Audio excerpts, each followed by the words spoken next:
Alright folks, the final film in Phase 4 of the MCU, Black Panther Wakanda Forever. We've been waiting for this one for a while.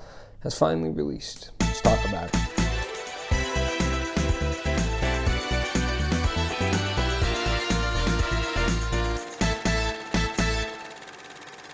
So folks, Wakanda Forever obviously has been in the making for a while, was interrupted by the passing of Chadwick Boseman, unfortunately, but they persevered and they continued to make a film that both honors his legacy and continues to tell the very important story of the character of the Black Panther, as well as Wakanda. I want to just take the time to give my thoughts on just about each principal character of the cast. First of all, the main character you have here is obviously Shuri, T'Challa's sister, played by Letitia Wright, and she is really the star of the film, the anchor of the show. The film is very much about her and her journey. It covers a lot of things, of course, but specifically it focuses on her. And this video will have spoilers, by the way, so if you haven't seen the movie, I would recommend you watch it and then come here. And specifically her journey as the Black Panther, and her coming into the role and deciding that it needs to exist, and obviously the vengeance and all that, and yada, yada, yada. And I think it was really neat that they decided to, because obviously Wakanda is going to be affected by the death of T'Challa, and so is Shuri. And so by giving the story to Shuri and telling it from her perspective, there was really no other way to tell this story. You always kind of have to root it. She was probably the second most important character in the original, and so you have to, second most important protagonist, and so you have to anchor it in her experiences, and I'm glad they did. She gave an excellent performance, great character all around. I was a little nervous at first going in as to the prospect of her being the new Black Panther, and there's still one person I think I might have liked more, but that's just personal bias. But she did a great job, should never have been worried. Excellent character. Then you have Okoye, the leader of the Dora Milaje. I've always loved Okoye. She's a badass. She's really good at this stuff. She manages to handle the actress Denai. Her last name, it escapes me. It's G something, Gu something, Gura? I don't know, something like that. Is an excellent actress. She balances the comedy of the role as well as the serious badass nature of it very well. The choreography is incredible whenever she's fighting anybody, obviously, and I think she also has a really great, I wasn't expecting where they go with her character necessarily, but I again think it makes sense. Her willingness, her necessity to fulfill her duty as general of the Dora Milaje is her defining character trait for most of the time that we've known her. And so again, her having to grapple with that is very interesting. You of course have Queen Ramonda, who is also, like Shuri, struggling with the fact that she lost her husband and has now lost her son, both rulers of Wakanda, in a very, very short span of time. And so she now has not only the weight of the world trying to take advantage of her, not only the weight of two of her most important people in her life having left the earth, and now she has to deal with her daughter, she is very protective of her. She wants to make sure that she's okay. She's aware that she's capable, but she just wants to make sure she's looked after because she can't afford to lose anybody else. And so she's in a really tough spot, a tough predicament for a lot of this, and she has a lot to consider. And of course, Angela Bassett plays her brilliantly. So many scenes just filled with passion that you feel so deep inside because you know her pain. You've seen it occur in these films real time, and Angela Bassett really channels that for her performance. I want to talk about Nakia, played by Lupita Nyong'o, and I love Lupita Nyong'o. I really, really like her a lot. And I really, really like Nakia a lot. And so I mentioned earlier, if I could pick one person to be Black Panther, it would probably be her, just because I think she's super badass. We saw she's got a lot of the fist fighting skills that T'Challa has. I think she'd make a great candidate. And also, I would just like to see more of her. But anyway, that's neither here nor there. I think they utilized her excellently. They brought her into the film very nicely. I think the way they incorporated her back into the film, because obviously she wasn't in Infinity War, Endgame, any of the team-ups. She was only in the original. And so for them to incorporate her back like this, I thought was very clever, and I thought, the role she served was great stuff. You, of course, have Riri Williams playing Ironheart, which is a new introduction. And I thought she was fun. I like what they did with the character. Not a ton of usage. I think the portion that's largely dedicated to her earlier on in the film is really good stuff. But then it feels like as the film progresses, she just gets less to do. And I imagine that they're saving a lot of her characterization for her show, Ironheart, which I am excited to see, keen to see what they do there. But, I like the character, nothing to complain about.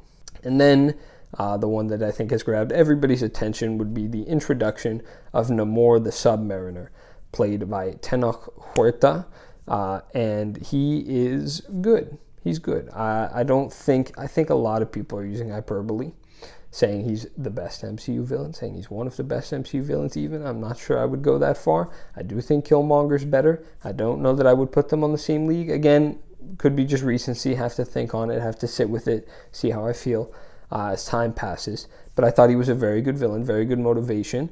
Actually, people are saying, not a villain, an antagonist, either way. Very good at the role he served, and I look forward to seeing him in the future of the MCU, seeing the role he plays. And I thought his, again, I guess Coogler writes these scripts, very good at making villains that embody ideas held in the modern era. These ideas that people have them go too far, but you can see the reasonable nature behind them. Killmonger and now Namor.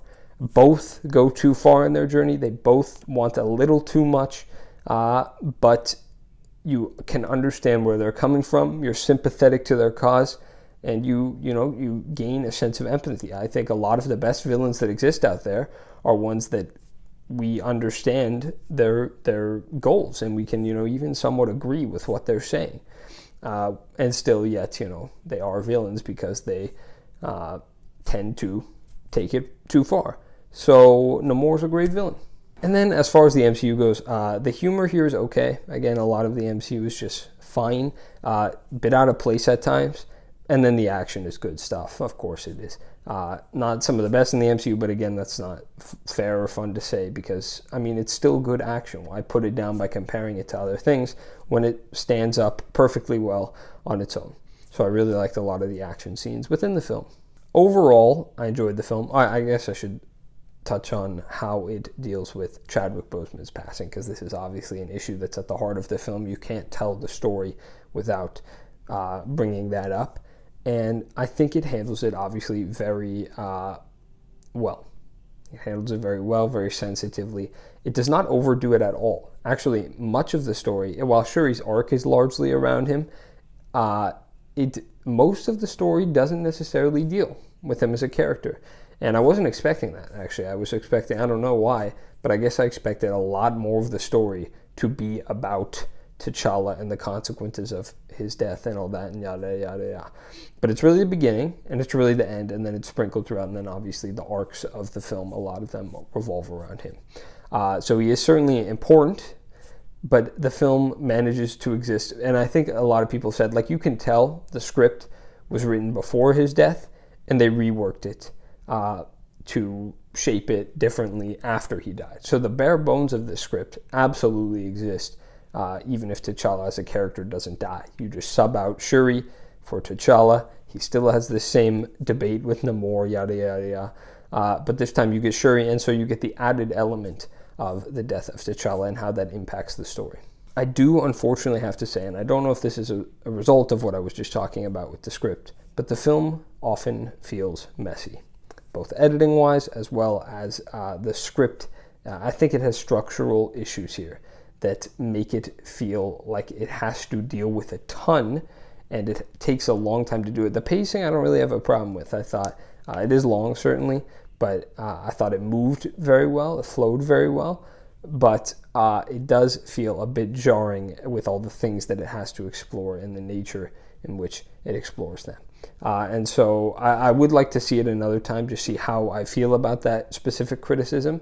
But it did feel a lot messier than, a lot of the other Marvel films, a lot of the other blockbusters, even compared to the first Black Panther. It felt a lot more jumbled all over the place.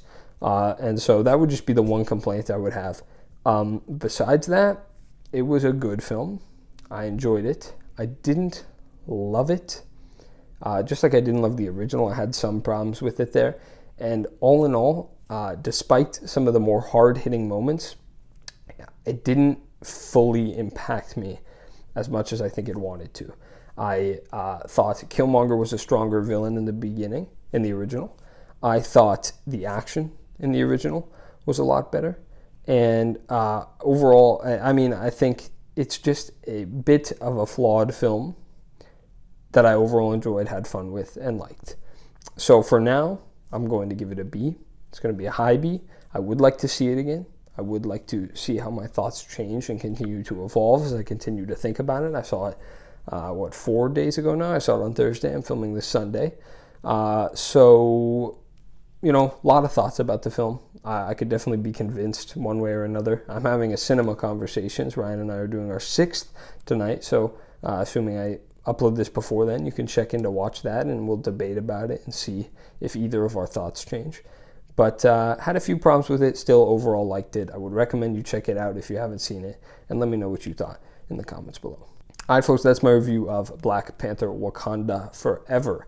Thank you for watching again. If you liked it, if you didn't like it, if you disagree with anything I said, if you agree with anything I said, I'd love to know down below. I will be ranking Phase 4 projects, not after this one, because there's one more little epilogue, I think, that the MCU has described. Coming out November 25th, the Guardians Holiday Special. So I will be checking that one out. We'll be reviewing that one, and then I will be ranking the Phase 4 MCU projects. But I will be ranking the MCU secondary installments. We're talking Guardians 2, we're talking Black Panther Wakanda Forever, Iron Man 2, Ant-Man and the Wasp, all the seconds of the MCU, just to give you guys a little something to enjoy while you have to wait for the Phase 4 ranking. So stay tuned for that. I will see you in the next video. Bye-bye.